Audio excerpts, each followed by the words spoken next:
Ma la polemica che nasce oggi assolutamente mi sorprende nella misura in cui le condizioni del servizio sono esattamente quelle che avevamo concordato con i consiglieri e con i gruppi del territorio. Sono consapevole che, dati i vincoli di bilancio e date le caratteristiche della domanda, il servizio non trovi grande adesione, ma è esattamente quello che ci aspettavamo. Il vice sindaco e assessore alla mobilità Arturo Lorenzoni lo dice apertamente: il reinserimento del bus circolare Arcella è stato un flop e per Palazzo Moroni non è una sorpresa.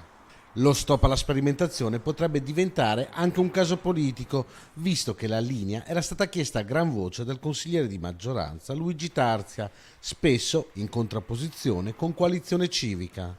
Da parte sua, il consigliere della lista Giordani attacca i vertici di Bus Italia Veneto, rei di non aver creduto nel progetto e di non averlo sostenuto a sufficienza con orari adatti all'utenza. Resta il fatto che da dicembre la linea non sarà più coperta. Lorenzoni sottolinea come l'Arcella sia comunque servita da più linee e dal tram. Il quartiere Arcella, devo dire, dispone del tram, dispone della linea 24, della linea 15. Che tutto sommato riescono a coprire una buona parte del quartiere, che è vero che è uno dei quartieri più popolosi, ma è anche uno di quelli che ha il servizio di trasporto pubblico più capillare.